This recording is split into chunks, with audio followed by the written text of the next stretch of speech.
All right, ladies and gentlemen, I'm super excited. Today's guest, Travis Whipple, currently the athletic director at Fort Lewis College. But you've got quite the resume that brought you here, and a lot of why, well, candidly, a huge reason why I'm super excited that you're on the show today and giving me an opportunity to pick your brain a little bit is because of that resume. And one of the first times I met you, I think I even told you this to your face, but I was like, what a refreshing approach. You've got a different personality than most athletic directors, and I think in a really, really positive way. But to tee it up real quick for everybody listening, like I mentioned, Travis is currently the athletic director at Fort Lewis, but he also is a two-time national champion collegiate basketball player. You've got a master's in educational leadership, I think is what it is. You're a father, you're a community leader, you're somebody that just has an ability to impact people and move people and motivate. And watching what you've done already with the Fort Lewis athletics program has been powerful. For context, anybody listening, and it's not about me today, but I played at Fort Lewis and I've lived here since, 2008 or something. So I've seen a lot, particularly at that school. And I've also seen some recent changes. We were actually just talking, off air that our basketball team is currently ranked number 8th in the country.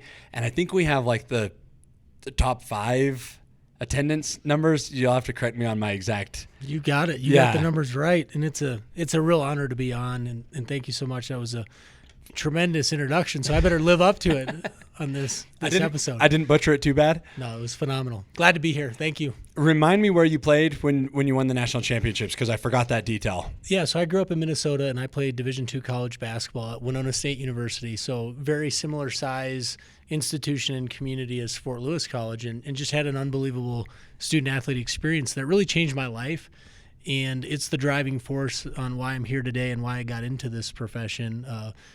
Had the opportunity to compete at the highest level and win national championships, but walked across the stage with 2 degrees, lifelong friendships, memories, things that you take with you forever, and, really a special time. Yeah. Well, and that's, candidly why I'm so excited to pick your brain, because, I've got a background in athletics. And I'll share with you just a quick anecdote, but I'm training right now for an ultra marathon. And I was telling my wife, I'm like, I feel like an athlete again, which there's a lot to that.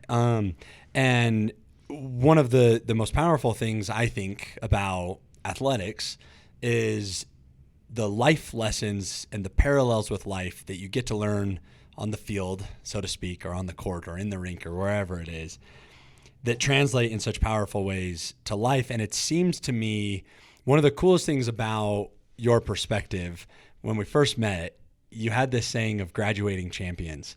Do you mind unpacking that for me? What does graduating champions mean? It's a great question, and it's really our mission, and it's the center of who we are. And I felt like that was the type of experience that I had and that I want to give to current and future student athletes. And so for us, we talk about it a ton. We want our student athletes to walk across that stage at the end of their time as a Skyhawk, fully prepared to be successful in life.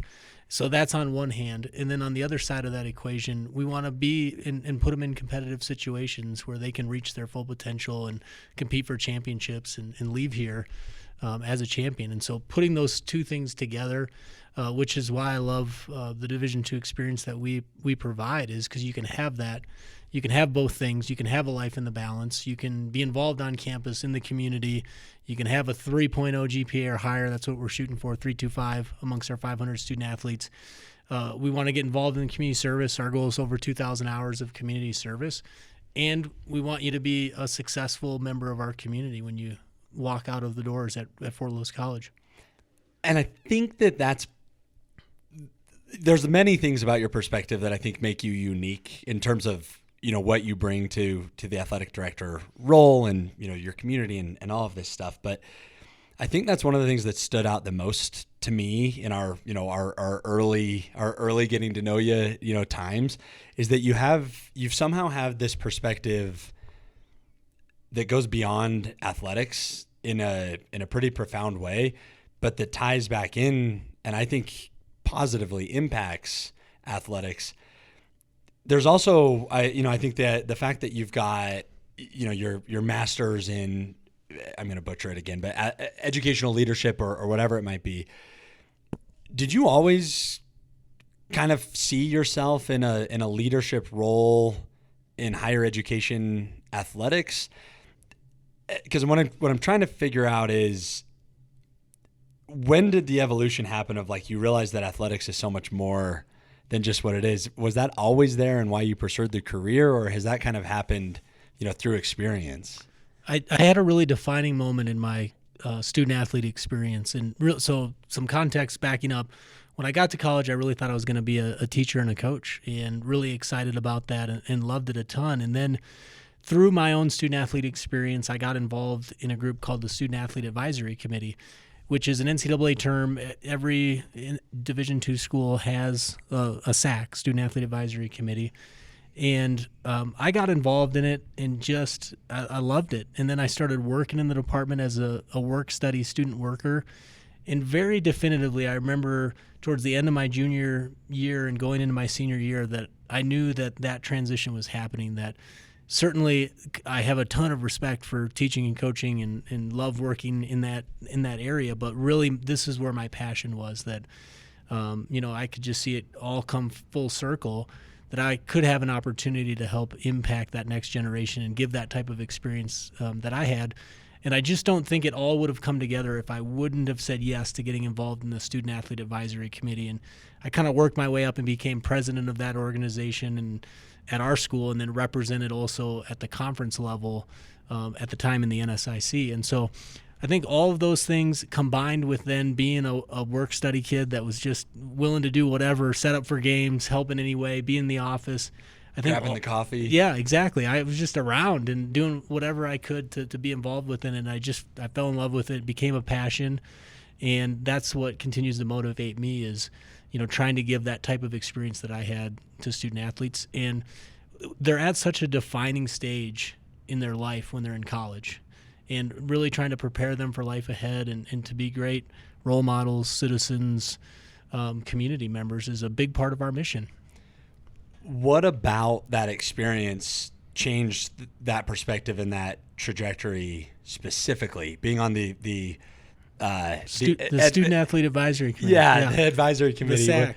What about it specifically, kind of helped paint that picture or reaffirm, those ideas of the impact that could be made? Yeah, I think it was pretty incredible because I quickly realized I could advocate and be a voice for our fellow student athletes at the time. Like if there was a program that needed something or was struggling or wanted more attendance or more individuals to come to games or things like that, I could hear that from my fellow student athletes, and I could bring that back and advocate to our athletic administration at the time. And a mentor of mine, Larry Holstead, was the AD at the time. He ultimately hired me into my first role after I graduated as a student athlete. But, I just felt like that was really awesome, that I could advocate for my fellow student athletes and truly get some change enacted and help enhance their experience. So that was one part of it. And then, a part of all of the student athlete advisory committees, a big piece of it is getting involved in community service. And I just, at the place that I was at Winona State, it's like the center of the community. It's a pillar.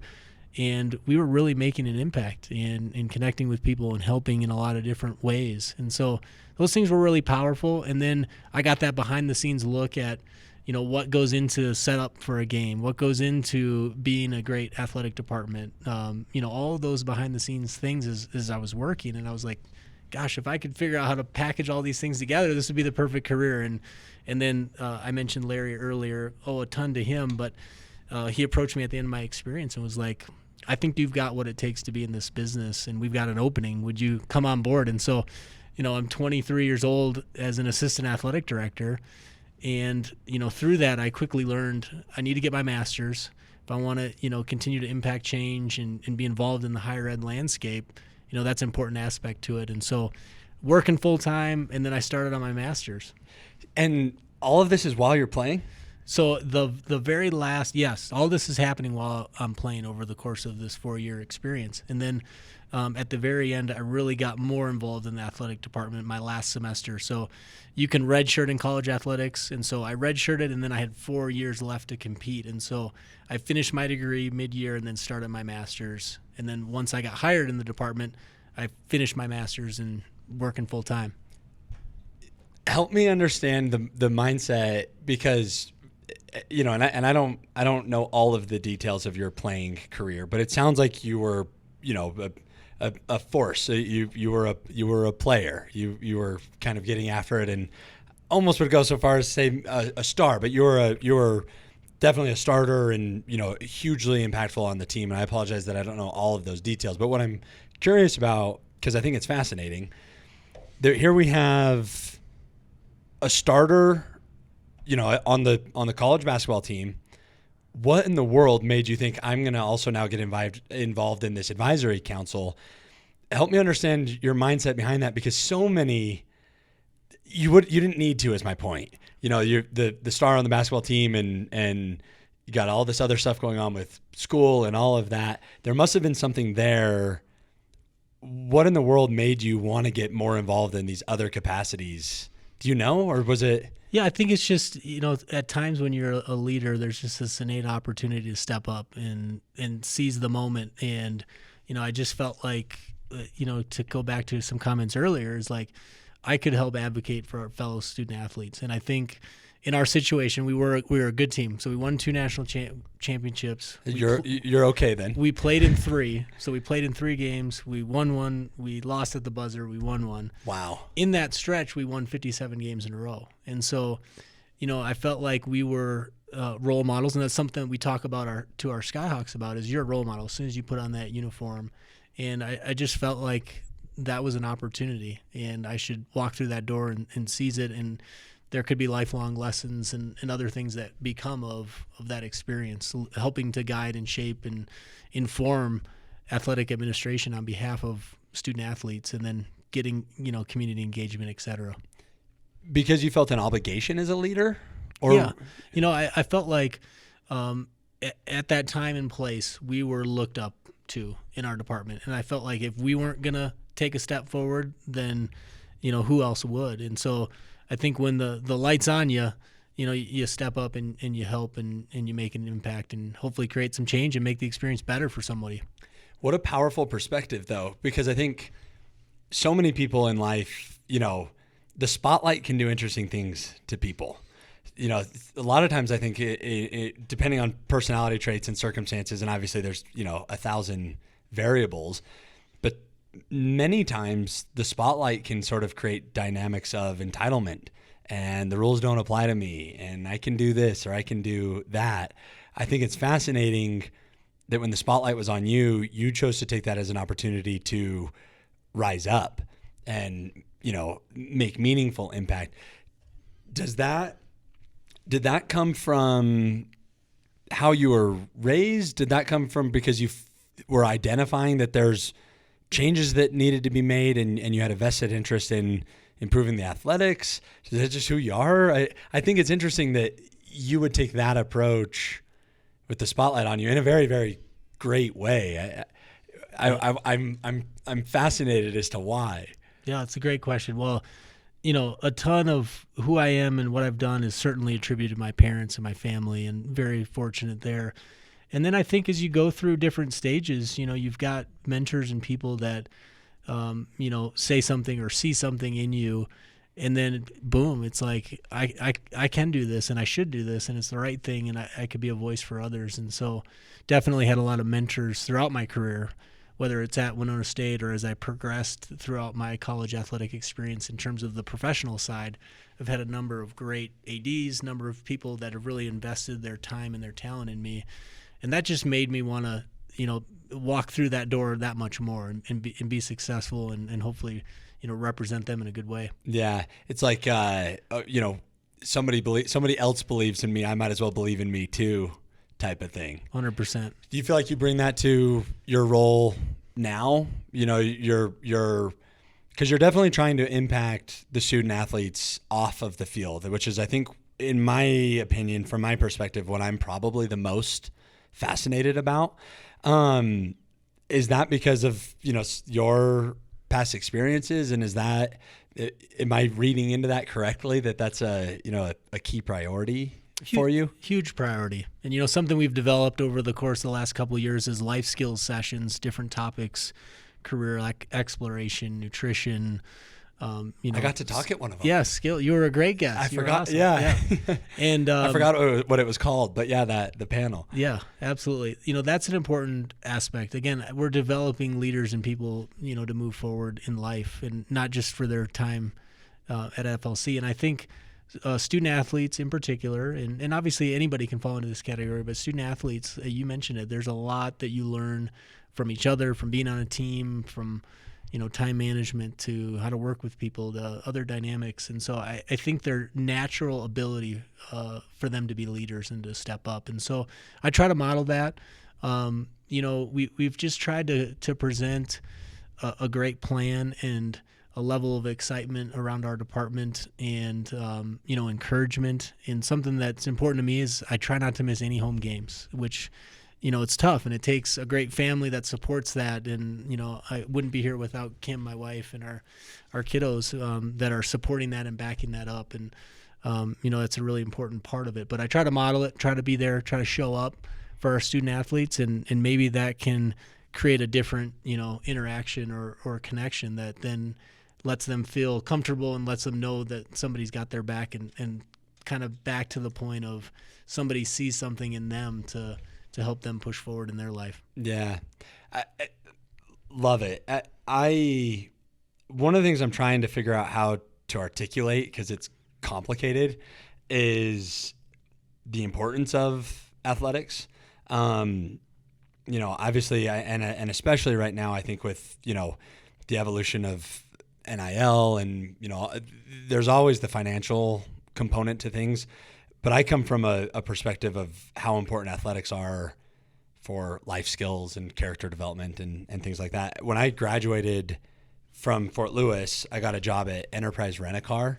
So if anybody's listening, we can have the Enterprise Rent-A-Car management trainee support group. We survived it. But they sent us to a corporate training in Albuquerque, and way heavily weighted that the hires were former student athletes. In fact, I've learned in hindsight that they actively hire for it. They filter through and give preference to people that are student athletes, which makes a ton of sense. And it did in that scenario too, because, there was a lot of like-minded individuals. It was also an incredibly challenging job that I won't dive into, but, there were these character traits that the student athletes had that a giant, in fact, I think Enterprise is one of the largest privately owned companies in the country. So, but they know what they're doing, is my point, that they would seek out student athletes because they knew they'd be good fits for, certain of their corporate roles.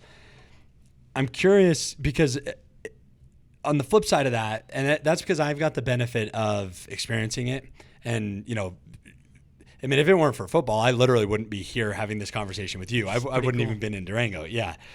So I have an affinity, and a fondness for how athletics can change lives and change, trajectories for people's careers and all of that good stuff.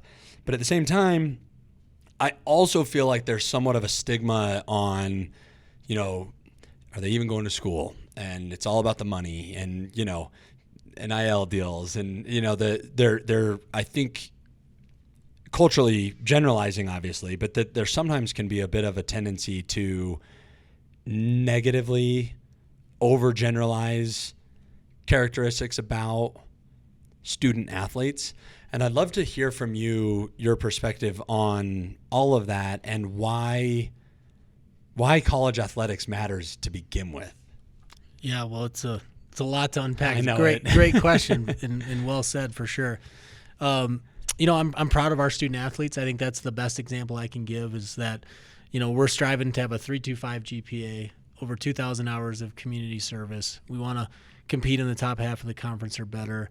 And our graduation rates are 15 to 20% higher than the general student population. And so I think that's student athletes are graduating at a 15 to 20% higher rate than non-student athletes. At our particular place. Yeah, at Fort Lewis. That's right. So pretty fascinating. And so I think that's the story that I tell all the time is, you think about all the life lessons, the getting up in the morning, lifting weights, going to practice, watching film, obviously class, you're prioritizing that academic side, and then we're asking you to get out and involve yourself in the community. And so there's a lot to learn from there and a lot to take, and I think that prepares you for life ahead. And, one of the things that we wanted to carve out right when we got to Fort Lewis was our values. When you see an FLC student athlete or staff member, or what does our department truly stand for overall? And so we came up with GRIT, and it's greatness, respect, innovation, and tradition. And we want our student athletes to be great in the classroom, in the community, and on the court and fields of play. We want to respect every member of our campus community.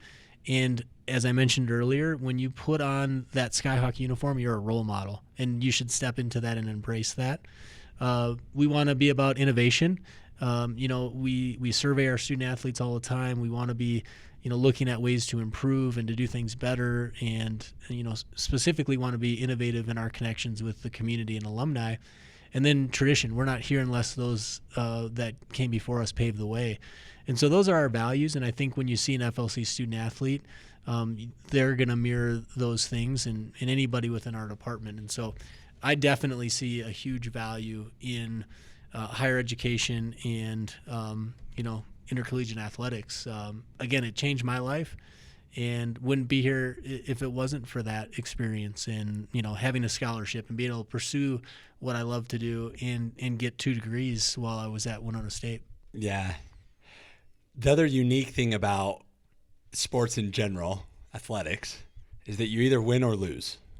It's very measurable. You're either winning or you're losing.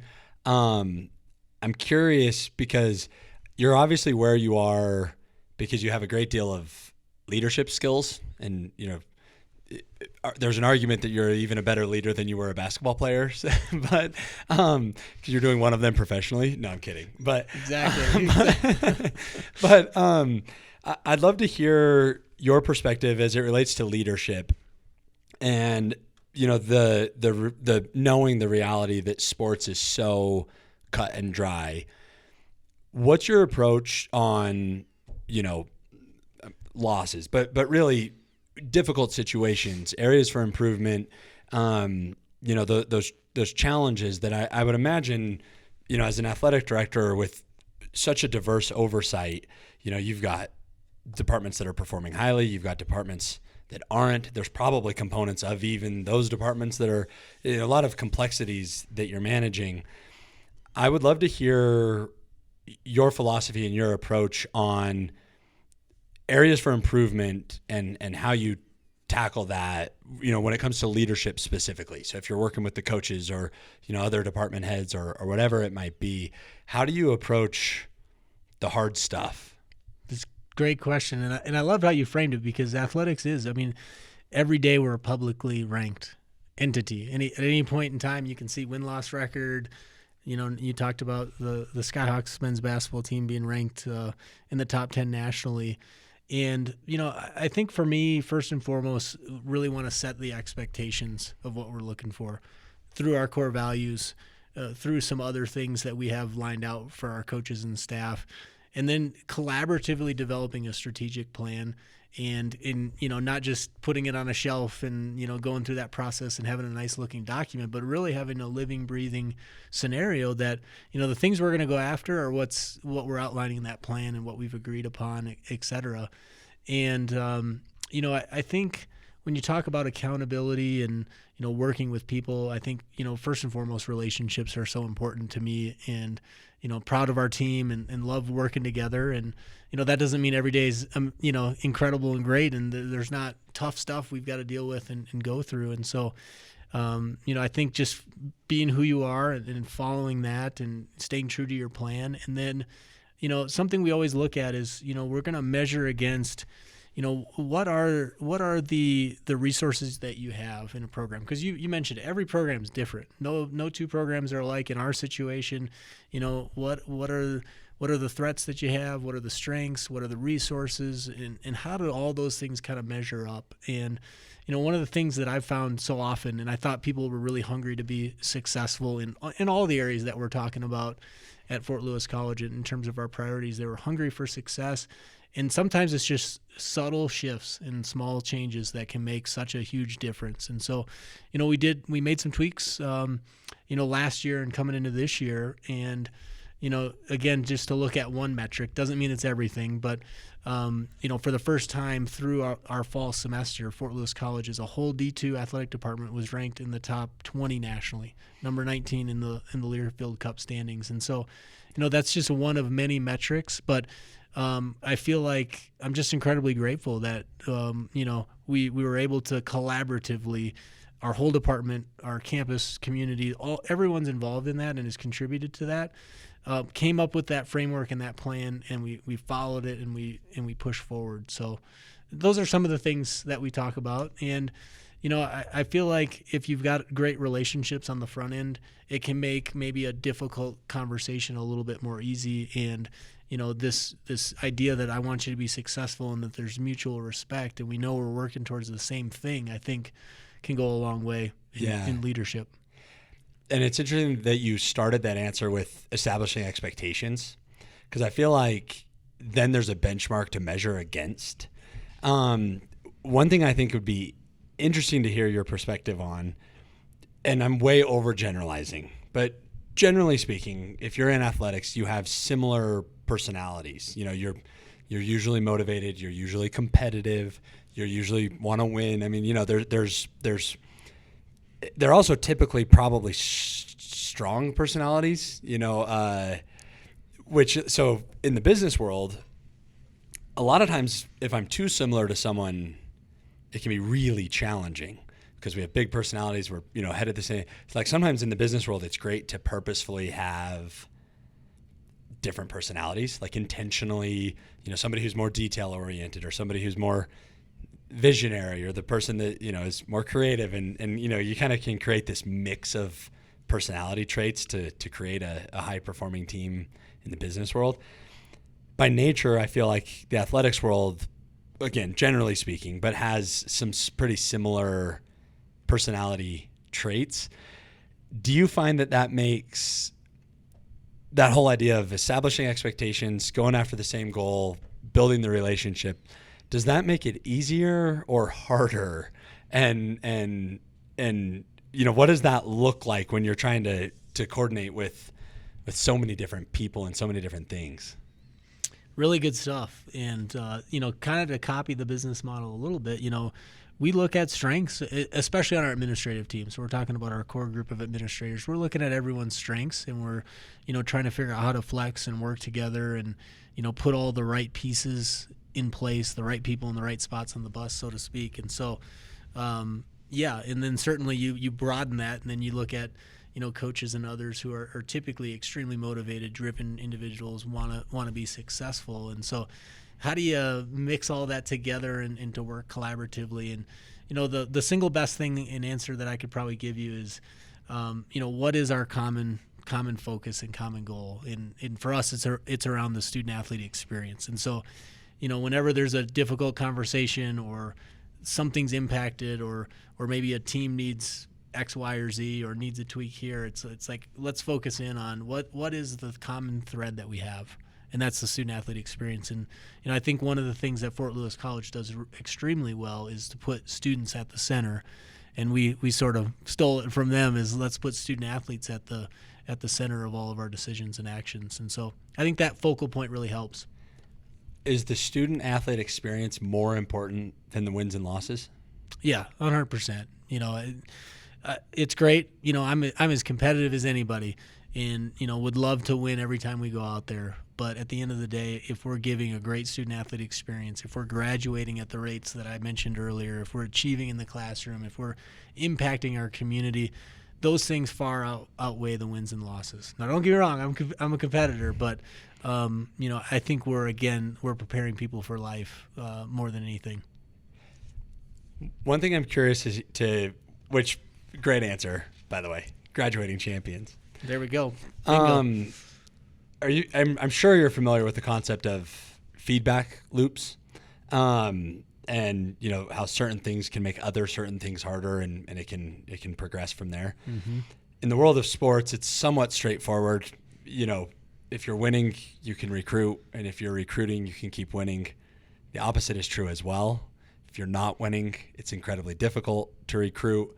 It's incredibly difficult to win if you can't recruit, and you end up in, feedback loops, positive or negative. I would love to hear your perspective or your thoughts in cases where there are negative feedback loops. How do you approach them? Like, what do you look at for the things that you can control from your seat? Because I think, and the reason for that question is that I think that feedback loops happen in people's lives all of the time, in businesses, in personal endeavors, sports, athletics, whatever it might be. It's one of the most difficult things to break out of when you're in a feedback loop. And I know that you're tasked with that, regularly. And I would love to hear your philosophy behind, or like the things that you focus out on when it comes to breaking out of a feedback loop. But it's also like, fundamental changes that are I think oftentimes the most difficult to enact. What's your approach on that? What's your philosophy behind it?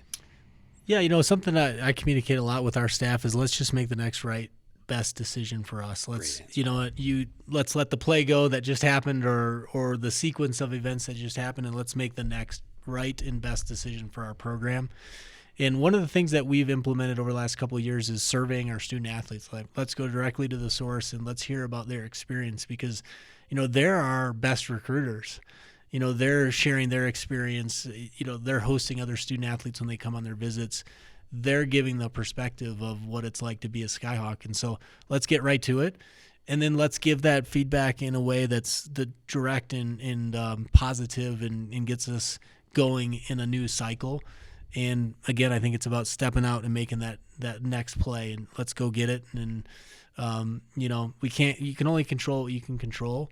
And so let's keep pressing forward, and we've got a great situation, and we should be able to step forward in confidence, knowing that we've got an amazing community and campus and group of student athletes and other leaders that are here for us. And, I think that's maybe another point is just what I've seen over the past year is just seeing people dive in to help one another too.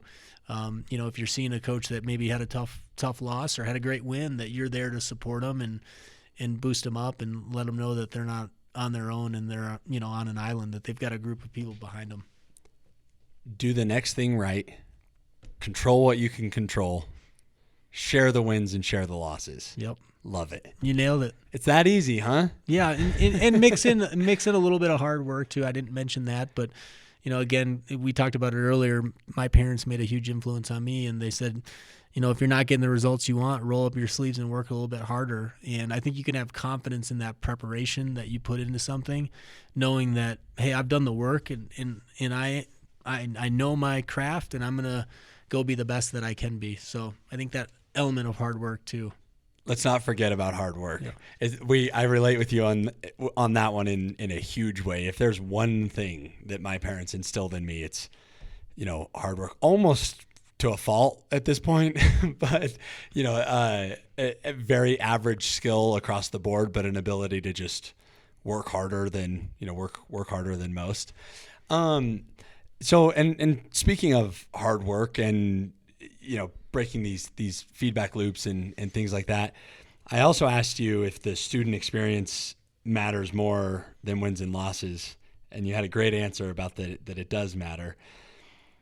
I've also seen the impact that you've made, though, on culture, and I would love to hear your insight, and I think that work ethic and culture are a lot of times very related. I don't know which one causes the other. I won't pretend to know that. But generally speaking, I think that, the ability to work hard and to grind things out is usually a cultural aspect to organizations. Individuals have that, but once you have a whole organization that's willing to work hard, I'd love to hear from you your thoughts and your perspective on culture building, the significance of it, and how it relates to, all of the other, how it relates to the wins and losses. I think culture is so important, and it's worth every moment you invest in it. And it's always evolving. It's not a static thing. Our culture tomorrow at FLC in the athletic department is going to be different than it was today. And it's how you're showing up and how you're feeding that culture. I'm a big proponent of, bringing a positive energy and, trying to check whatever else might be happening in life or things that aren't going well, check that at the door and bring your best and show up and do right by our student athletes and our fellow coaches and administrators. I think it's really important. And, I agree with you. I think it's built on a framework of hard work. And, for me as a leader, I wouldn't ask somebody to do something that I wouldn't be willing to do. And I find that important. And, I want to show up, I want to be there and be locked in and engaged and do the work together and, show our staff and our team that, it matters and I care and it's a passion and hopefully that sort of can rub off on others and, but overall I think we're very intentional about our culture and, it's continuously being defined. And so I think it's something you got to have a pulse on all the time and you got to be, you got to be intentional about continuing to feed a good, positive culture.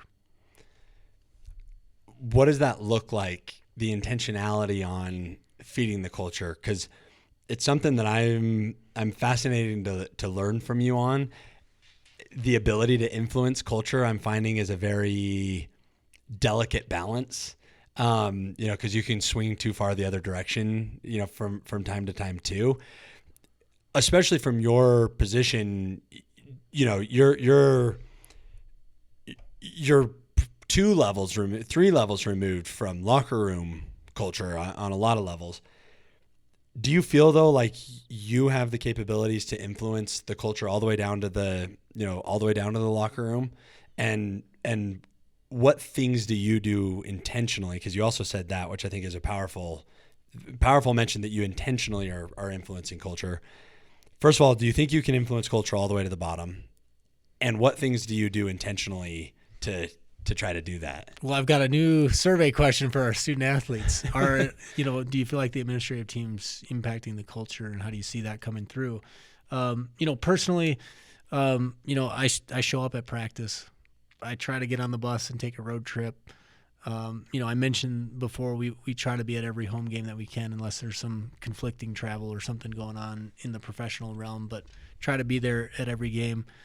And home contest. And so I think those things are little signs that help hopefully, add to the culture, and that there's a visibility with our student athletes, assistant coaches, staff, head coaches, that they're seeing that you care and that you're invested and that you're there. And I think another element to that is I have an open door policy. A student athlete can come in and drop by my office and stop in and, at the moment, if I'm in something, I'll say, hey, can we set up a different time for you to come in? But if not, come on in and let's have a conversation and let's talk about something. And so, I'm hopeful that, all those things add to the culture. And I've seen our administrative team and others doing those same things. And again, I go back to when another head coach shows up for a big, like we hosted the RMAC conference tournament for soccer this year. When you see, your head men's basketball coaches in the top 10 in the nation showing up and supporting them, or, our head football coach or whomever, you name it, they're showing up and they're there and they're invested and, they're taking time away from doing something else. And yet they're adding and feeding that culture in a positive way. Yeah, I love that. I mean, it's amazing how powerful simply showing up can be. Yeah, somebody once told me it doesn't cost to care. So, show up and, express that you're there and you care, or a simple message after a good win or a tough, defeat or something like that, I think is a good message. And, I think, I try to generally, and this doesn't filter necessarily to every level. I do have an open door policy, but I really try to get to know our administrative team extremely well and understand what they're interested in. What are their goals? What do they want to see out of their life, and how I can help them. And I think, showing that and showing up for them, I think is another positive.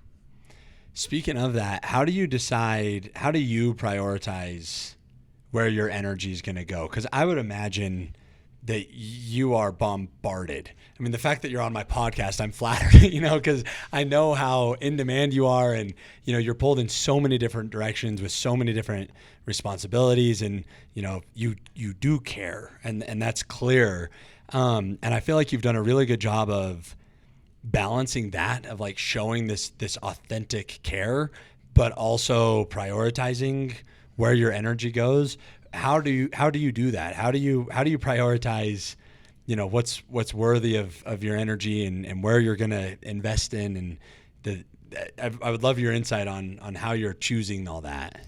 Well, first of all, it took me 5 seconds to say yes because I was so excited about this. So this was an easy, You're lying. No, I'm just kidding. easy decision to come on here. For me, I think it goes back to your values and your strategic plan. I've worked in places before where we didn't really have a plan, and we're kind of just, taking it as we come, and that's really a hard approach. And so I think being thoughtful and methodical and saying, okay, this is our roadmap over the next few years, and let's follow it. And if something strays outside of it, should we entertain it or not? And, I think the neat part about college athletics is it's changing. And so, this year our plan might be slightly different than next year, and we might take one of those opportunities because we can see it as an avenue forward, but we're not just, all over the place.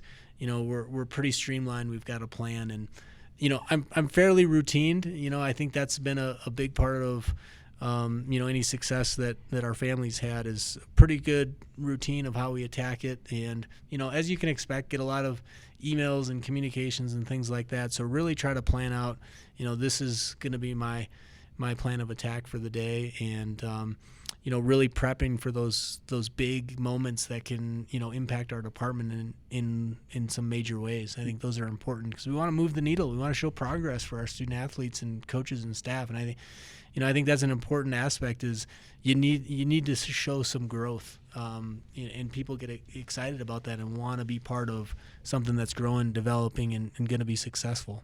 That's a tough balance, though, because you want to show some growth now, you want to show some change now, but you also want to, be working on the big changes, the meaningful changes. So I can see how that would be such a challenging tightrope to walk, because it's like, you've got your eyes on the horizon of these. I mean, which actually I have a follow-up question about it, but these big funding programs and how infrastructure might change and things like that. But it's also, that's years away, and people, especially in athletics, need to see movement yesterday. Yeah, I think it's balancing those small wins and also still shooting for the greater plan, because, however long we're here, I hope it's a long time. We love it here. It's been an awesome experience. And regardless of it, you want to see Fort Lewis athletics and the college in a better place, at the end of your time. If it's, however long, 20 years from now, whatever it might be, you want to see it in a better place. And so I think that is always a compass for me, is like, what's our ultimate goal and ultimate plan, and what's going to make the most impact for our student athletes today. And if we look back, 5, 10, 15, 20 years from now, what's going to make the biggest impact?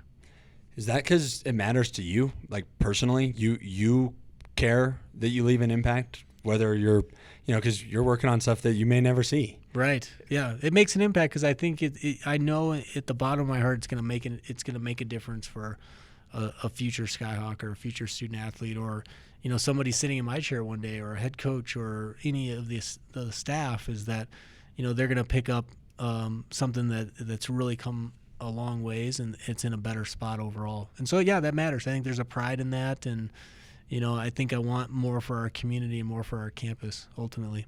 Even if you don't get the credit? Even if, hey, I'm okay with no credit. I think as long as things happen and you're seeing that progress and that success, to me it doesn't matter who receives the credit, right? We're all in this together. What a great perspective.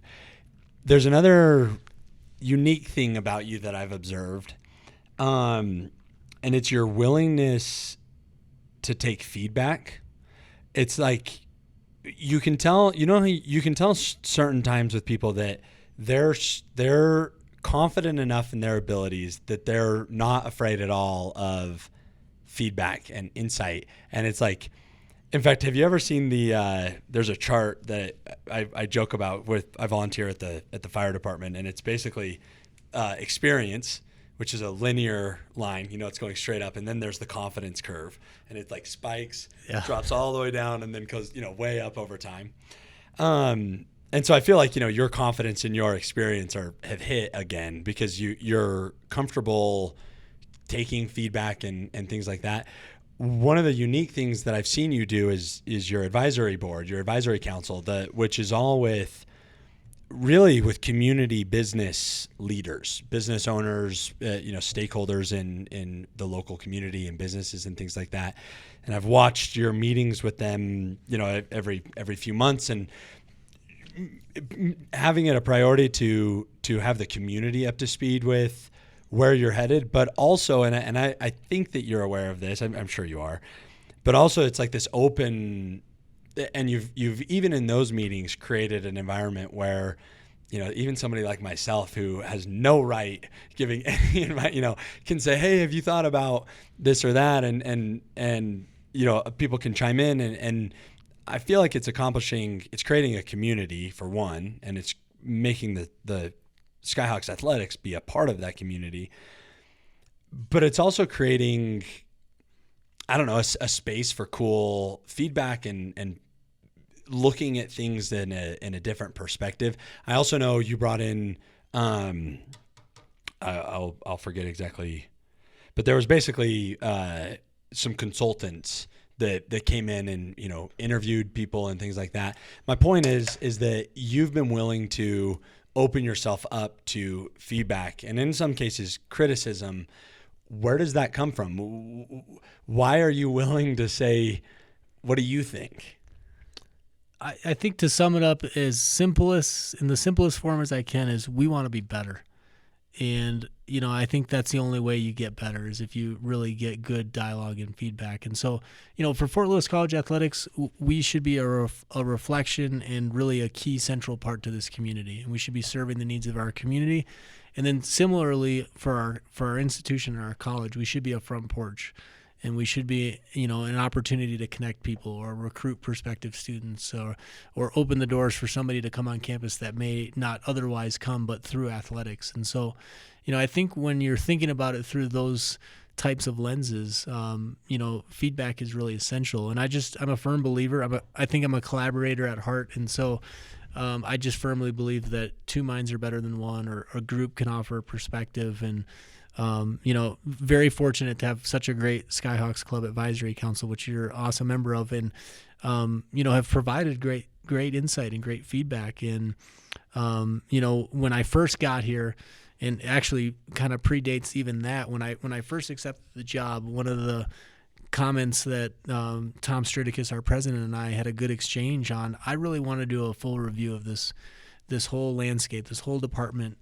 And so we brought in Mammoth Consulting to come in and help us. And, I just thought it was such an incredible exercise. It allowed me to, learn a ton in a short amount of time about where we are, where we want to be, and where we should be, striving for.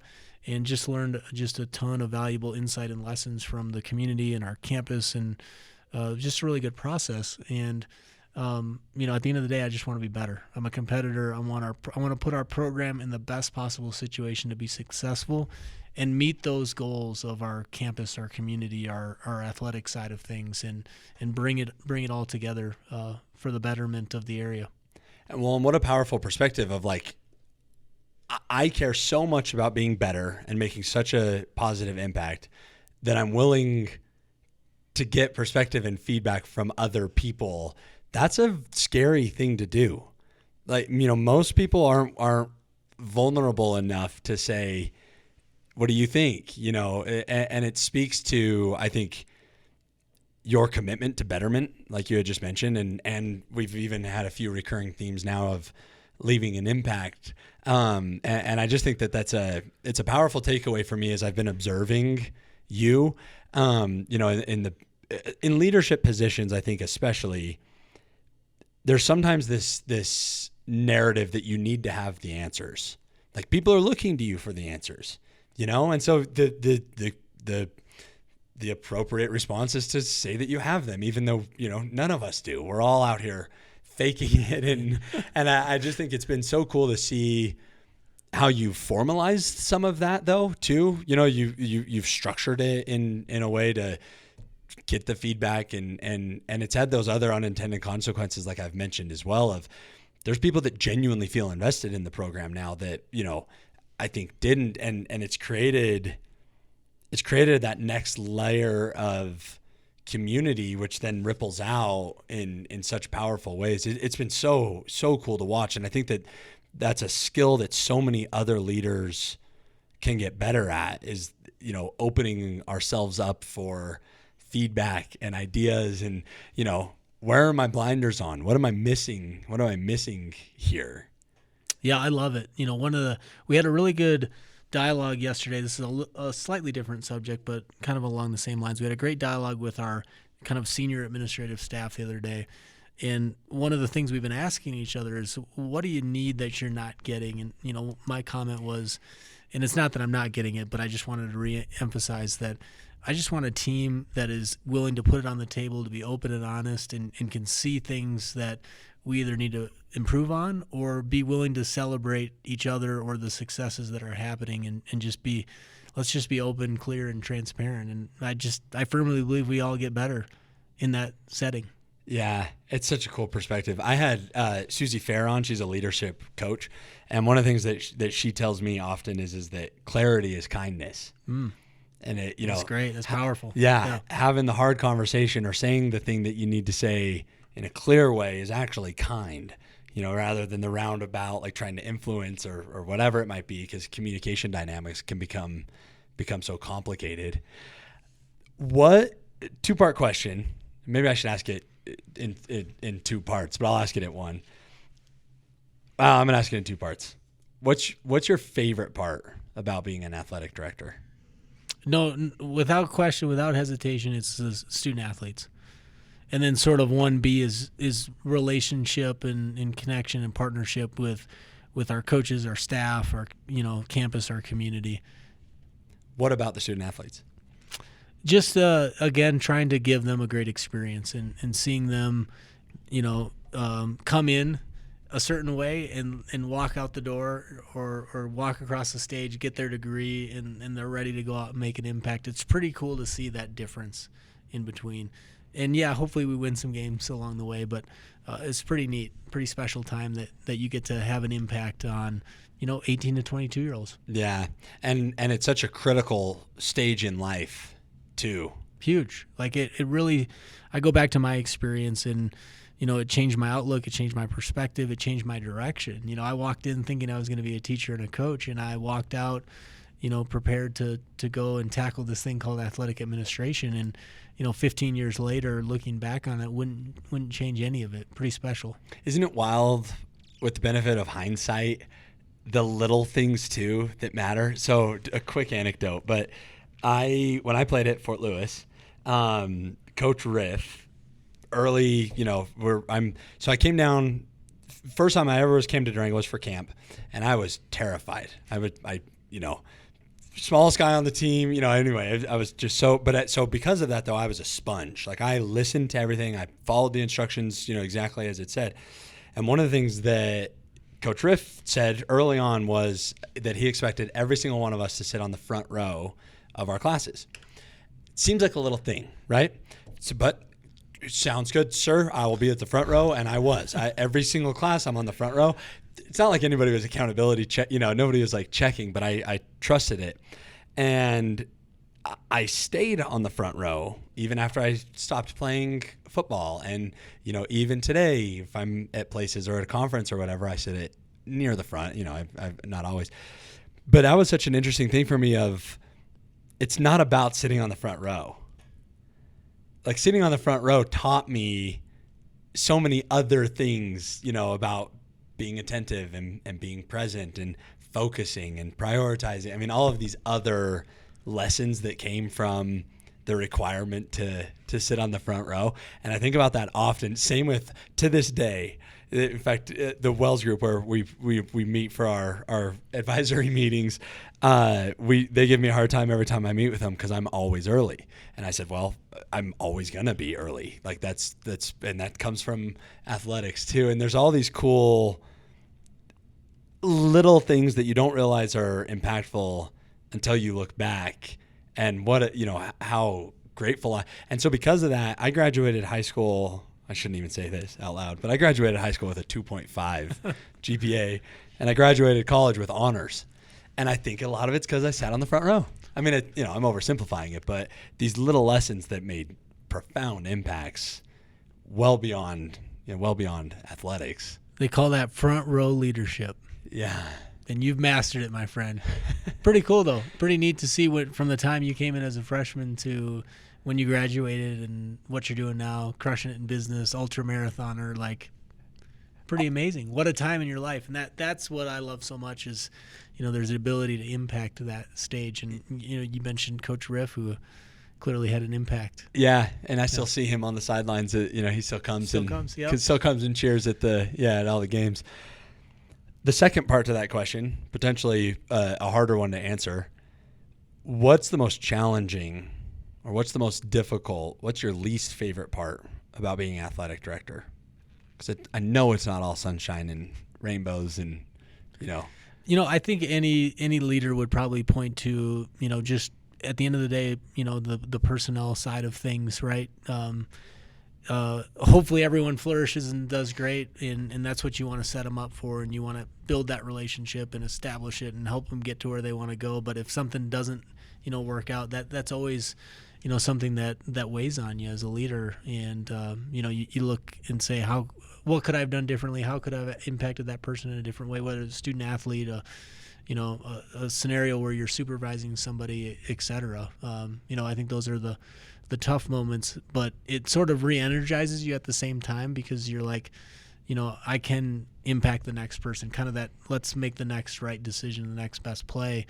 I can still have an impact. Even that short-term memory is probably a result of athletics. Right. Being able to.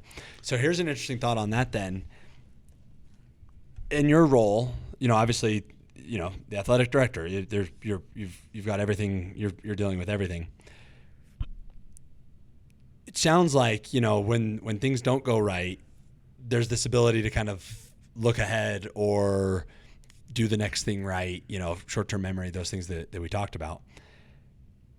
I would imagine that there's a tendency sometimes to attribute your success or failure to the successes or failures of the program, meaning you could say that I'm doing a good job if we're winning. If we're not, I'm doing a bad job. But it sounds like there's a little bit of a disconnect in that, and I don't mean that in a negative way, but of like things can go wrong, but you still have this perspective of the next thing right and, moving on from things. How do you measure success from your seat? Like how do you measure that the athletic director is doing a good job? Do you take the credit for the wins? Do you take the blame for the losses? Or do you measure yourself with other metrics? Yeah, I don't get too high or low on those types of things like wins and losses. And again, I'm a competitor, so don't get me wrong, but I just don't get too high or low on those things, and certainly encourage our coaches not to as well, because I think there's a bigger mission still. And so when I'm measuring effectiveness, I'm looking at our holistic athletic department.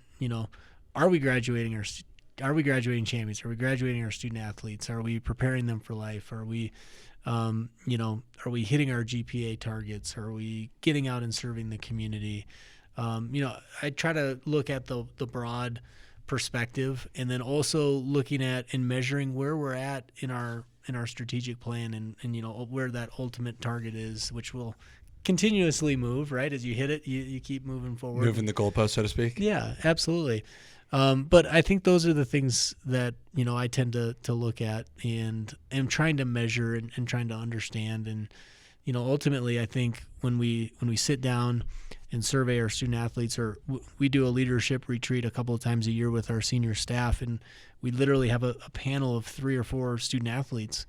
And certainly there are some scripted questions and things like that, but we're free to ask them anything they're willing to tell us, and they'll be the first to tell us. And so, it's pretty rewarding to see after a couple of years that those types of panels, the values are taking hold, you're hearing about their experiences, and that they can see, it's kind of palpable, they can feel that there's movement and there's direction and there's things happening. So that's something that I certainly take to heart personally. Yeah, what a great answer. And like seeing, because those things are so much more difficult to measure, but being able to kind of observe like, okay, that's sticking, or, this is happening. I love that. I also think that a mark of a healthy culture is when the bottom feels comfortable giving feedback to the top. Yes. Like one of my favorite 100%. Things here is when we disagree. Yeah. I love it.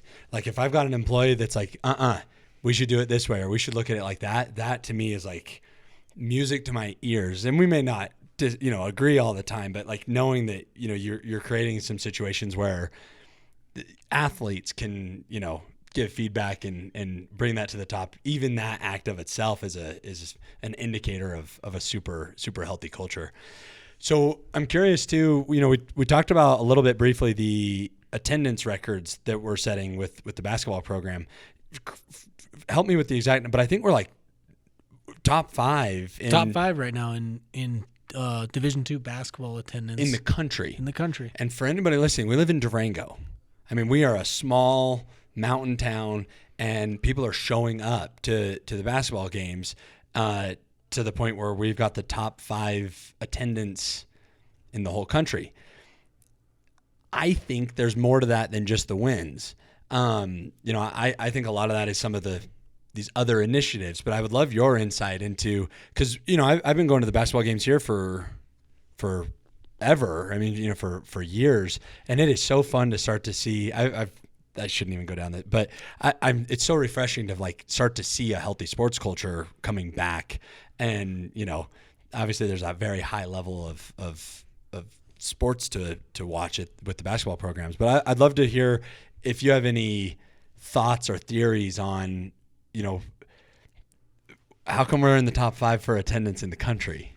Yeah, well, thanks for pointing it out. It's really fun. I think we've got a special situation and a special environment happening, and certainly in basketball, which we're connecting on, but I think this really translates to other sports, and we've seen, records across the board the last couple of years in attendance. And, I would agree with you. Winning's great. It certainly solves some problems. I think if winning's your strategy, you're missing the boat, right? And so I think we've really tried to prepare for the moment, knowing that the wins will come and that will sort of carry you over the top. But, let's plan and let's be diligent in our efforts to get there and put ourselves in a good situation. So, we started with our campus. I think that's the first place. We engaged our student athletes, our students. We do a Skyhawks supporting Skyhawks. We've, really tried to do a lot of different things with marketing and promotions and, getting the games out, social media, the flyers, lots of different tactics to really hammer home to our campus that, hey, there's a game this week or tonight, and, you should show up because there's some things happening, and it's a social environment, and it's a lot better than doing something else on a Saturday evening or what have you. And then we've really tried to look at it, globally. Like, I think we got to have something for everyone. We got to have something for kids and families. So we've got a VIP area. We've got, upgraded experiences. All those types of things I think add into it, and really trying to create this idea that there's something for everyone. There's going to be entertainment. You don't have to love basketball or sport XYZ to show up and have a good time, or to network, or to meet somebody new, or maybe get a lead on a business venture or partnership, etc. So really trying to create that, it's a place to be, and it's exciting, and it's fun, and it's entertainment. And oh, by the way, there's high quality basketball or whatever sport we're and they're kind of good. And they're kind of good. So I think all those things kind of colliding together at the same time, really produce those high level results. So Another question too, just from a leadership thing, because I was about to make a joke that, so excited to have the RMAC tournament here this year and, put that out into the universe and manifest it. But that was a big deal last year when I think, unjustly we had to travel for the RMAC tournament.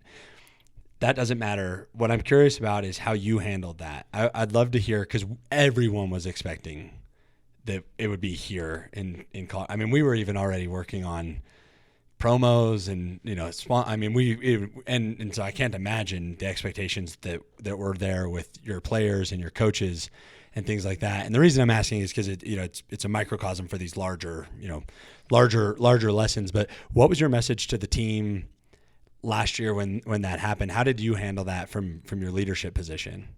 Yeah, I think kind of reflecting on it, first and foremost, we were ready and we were prepared, and a lot of people put, work into getting this thing set to go. And then obviously you reflect on the accomplishments of the team and the student athletes and our coaches and staff that, did everything that they needed to do. And so, I think for me, what was really cool to see is just the way our student athletes responded. I think that's the caliber of people we have in our program and what we're trying to be about. And so it wasn't I'm sure inwardly maybe there was disappointment, but could not tell one bit from any of our coaches or staff or student athletes. It was like, hey, we're going to do the next best thing for us, and we're going to go and play in the tournament and do everything we can for our campus and our community. And so I think when you sort of step back and say, wow, that's a really powerful thing from 18 to 22-year-olds when they're just locked in and focused and,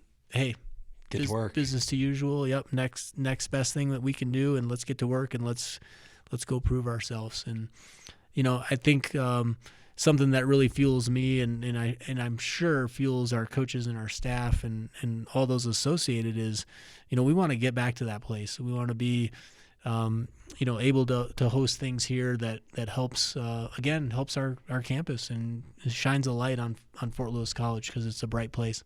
Yeah. And there's just, again, microcosms for athletics and life, but things aren't going to go our way. Absolutely. All of the time.